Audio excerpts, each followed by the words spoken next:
everybody, welcome to my channel. My name is Lauren and today I'm going to be talking to you all about choosing your first embroidery machine, or what is the best embroidery machine to buy for a beginner. This video is aimed at anyone who's just starting out with the hobby of embroidery. We're focusing on single needle machines, not larger industrial multi-needle machines. We're not going to be talking about those today, and we're also not going to be talking about integrated sewing and embroidery machines. However, a lot of what I say today will probably apply to those sorts of machines. But this video is working on the assumption that you're a complete beginner, you don't know what to get exactly, and you're looking for a bit of guidance on your first embroidery machine. So with that in mind, we're going to be talking about domestic single needle embroidery machines. And we're going to be going over a lot of hints and tips, and then eventually I'm going to give you my personal opinion on what is the best embroidery machine to buy for a complete beginner. This is the video I really wish I'd watched 4 years ago when I was buying my first embroidery machine. It's all the things that I learned after purchasing an embroidery machine which I wish I'd known beforehand, or which I'd known to research beforehand, because as somebody who doesn't sew, who doesn't really craft, when I first started looking into purchasing an embroidery machine, I didn't really know what I was looking for, and now I do, so hopefully I can pass on some helpful advice to you, and you'll be a little bit better informed as you start researching embroidery machines and choosing the machine that best suits your needs. So in this video today, we're going to be covering 5 things. Firstly, what will you be using your embroidery machine for the most?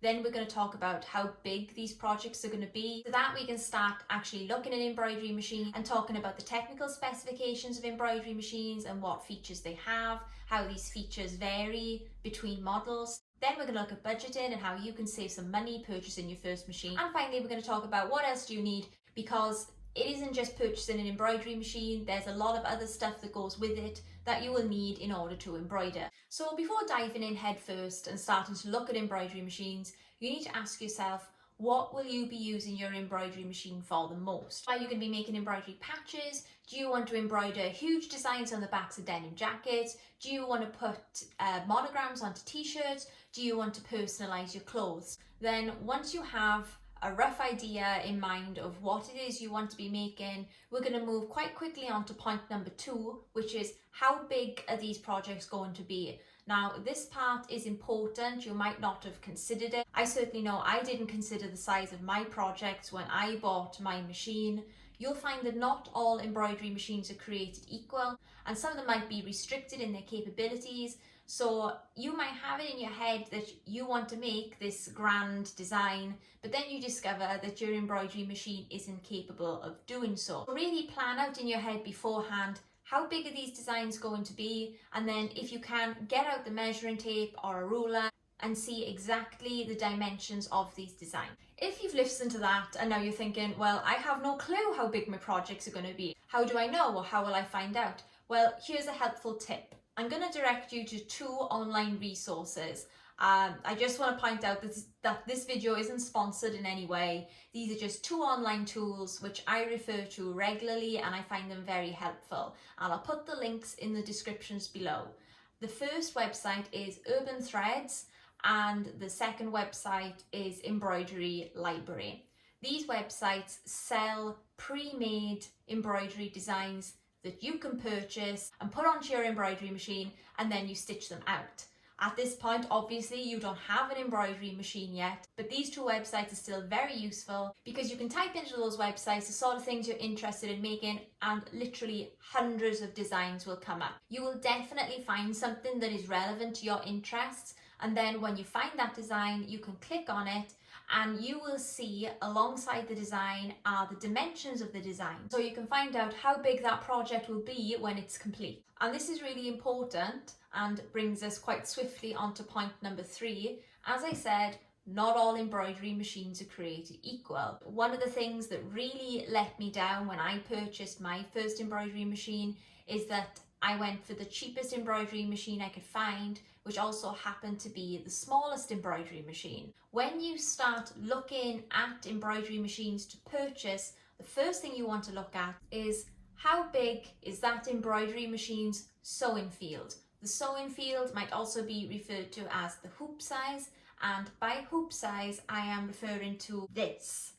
This is your embroidery hoop, and this is the space in which the embroidery machine is capable of embroidering. These sewing fields or hoop sizes vary from machine to machine. A smaller, cheaper machine might only be capable of embroidering in a 10cm by 10cm space, or that's 4 inches by 4 inches for any international people watching this video.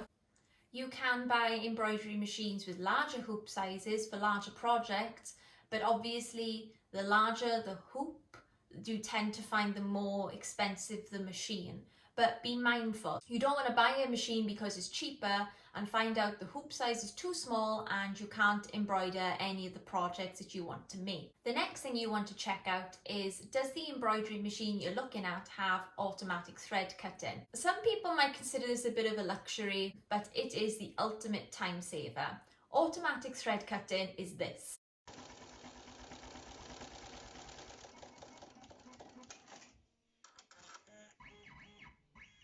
You see how the machine cuts the thread at one point, then moves and starts stitching at the next point? If this embroidery machine didn't have the automatic thread cutter, there would be a long length of thread stretching between the end point where it cuts and then the point where it starts stitching again.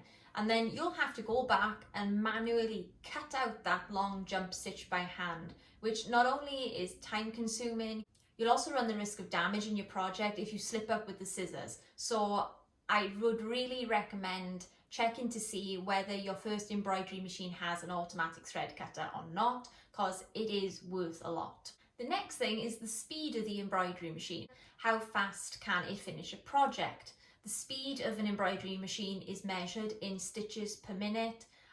Generally speaking, smaller and cheaper embroidery machines run at 450 stitches per minute as a maximum speed.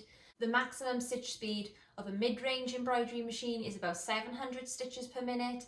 And then as you look at embroidery machines that are, say, £2,000 plus, those machines tend to run at about 1,000 stitches per minute as a top speed. Now, here's where it tends to get a little bit technical in regards to speed, but try to bear with me as it's something I've learned over the course of using a variety of different embroidery machines. And that is, when an advert states that an embroidery machine runs at 1,000 stitches per minute, it's a little bit of a gimmick, because what it should really say is the machine runs up to 1,000 stitches per minute. How fast a machine runs is dependent on how a design is digitized. The spaces between stitches have to be at an optimum length for the embroidery machine to run consistently at its top speed. I'd say most embroidery machines are comfortable at stitching at about 700 stitches per minute. The speed will only then increase if the stitches are really short, which is why,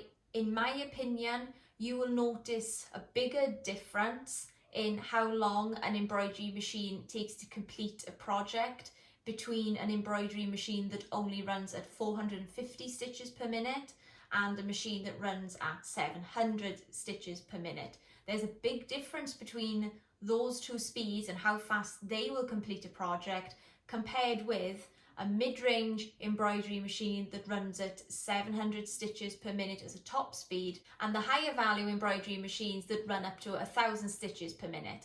And this is because the 1,000 stitches per minute speed isn't sustainable, and as most embroidery designs have variable stitch lengths, then the machines tend to run a little bit slower. So keep that in mind if a machine is advertised as being able to run at over 700 or 800 stitches per minute. This is just my experience. I'm sure if somebody disagrees, they will voice that disagreement in the comment section below. Another factor relevant to speed is the faster you run your embroidery machine, the louder it's going to be. So you need to take into consideration where you're going to put your embroidery machine when you buy it. Because if you have neighbours, they might not be that impressed to hear duk-duk all day, all night coming through the partition wall. I've put my machines on an outside wall in a semi-detached house, and so far I've had no complaints, but it's just something to think of. And then when you do find a space for your embroidery machine, it's important to remember that the embroidery dimensions don't actually just relate to the physical size of the machine itself. You need to think that the embroidery hoop is on an axis, and that axis moves forwards and backwards and side to side. and that can take up even more space. So make sure your embroidery machine is away from a wall, and make sure there are no obstructions that your hoop could bump into, because if your hoop hits something, or if your hoop is unable to move in the direction it wants to move, you'll find that you'll wreck a lot of embroidery designs as the hoop misaligned and the needle might not be able to fall where it wants to or where it should. So now that you've got all of the technical things sussed out, it's time to think of budgeting, how much you're prepared to pay. You might be thinking, Lauren, you've just told me that the cheapest machine is too small and I'm going to outgrow it as soon as I buy it. Possibly. The general rule of thumb with embroidery is you should try to buy as big as you can afford. But if you purchase a larger machine and you spend all of your budget on the machine, you're going to come home and realize, oh no, I haven't got any of the other things I need to embroider. Equally, you might be thinking, well, a smaller machine might be better for me because I'm just starting out in the hobby and I don't know if something I want to stick with. You don't want to be spending £2,000 on something that turns into a glorified paperweight. My top tip for keeping costs down when buying your first embroidery machine is buy it secondhand. And I don't mean buy it off eBay or Gumtree, even though those are two great resources to buy cheap embroidery machines from. I've personally bought 3 industrial embroidery machines secondhand off eBay, and all these transactions have worked out just fine. But I was very confident in what I was buying, I knew what I was looking for, and also I had the opportunity to be able to see the machine running before I purchased. And the people I bought them from let me come along with my own designs, and I was able to run my own designs off on the embroidery machine before I put down any cash, which is a must. Do not buy any second-hand embroidery machine without being able to see it running first, which is why I really recommend you do a little bit of research and you find out where your local embroidery dealer is. This might just be because I have a really fantastic relationship with my local embroidery machine dealer, but I recommend you get onto Google and you find out where your local embroidery machine shop is. In the UK, there tends to be one in every major city. And if you go to the shop in person, I know that's a little bit of a funny thing to suggest now here in 2020 and these times of social distancing, but if you can go to that shop in person and meet with the dealer and say, hey, I'm looking to start up this new hobby and I'm interested in purchasing a machine from you, whether it's secondhand or brand new, the dealer is there. He is going to support you. He's going to answer all of your questions. I'm saying I'm assuming his gender. It's just because my embroidery machine dealer is a man and he's really great, but it could be a she. They are going to want to help you through the process of purchasing your first embroidery machine. And also it's great to strike up a good relationship at the start because they're going to want to help you out. If you purchase your embroidery machine from them, you'll have a friend for life because they're going to want you to keep coming back to them to buy your consumables, your threads, your needles, your stabilizer. And it's very reassuring to have somebody local who can help you out in your times of need. I'm not saying things will go wrong, but if ever they do, having that point of contact where you can physically take your embroidery machine to and say, it's making this terrible sound, what do I do? And have somebody pat you on the back and say, it's okay, we can fix this. That is worth the world. That brings me to what embroidery machine would I personally recommend for a beginner? I'd recommend you stick with a popular brand for your first embroidery machine, like Singer or Genome, because as they're quite popular machines, you'll find that your embroidery machine dealer will have experience with those machines and be able to fix it if there's an issue, which is why the brand that I would recommend over all other brands for your first embroidery machine is Brother. Brother seem to have a monopoly on the UK market. Every embroidery machine dealer I have been to, I'd say 90% of them sell Brother machines, which means even if you move away to a different part of the country, there should be a shop in your area that also services Brother machines. So you'll always have a point of contact to take your machine to for advice and servicing. Specifically what Brother embroidery machine I'd recommend to start out with, whether you buy it secondhand or new, The embroidery machine I'd recommend for a beginner is the Brother Innovis F440E. I haven't personally owned this embroidery machine myself, but I owned the model below it, which I've forgotten the name of, and the model above it, which was the Brother V3. The Brother V3 costs £2,000, which I think is a little bit pricey for a first machine, but the machine that I'm recommending to you, the Innovis F440E, that machine costs £900 brand new, including VAT, which is still expensive, but it's a popular machine. So if you do find that the hobby isn't for you, you can always sell that machine on, whether you take it back to the dealer and they just take it off your hands and sell it for you, or whether you put it on eBay yourself and try and sell it to someone else. It's a popular machine and it's great for starting out with for a number of reasons.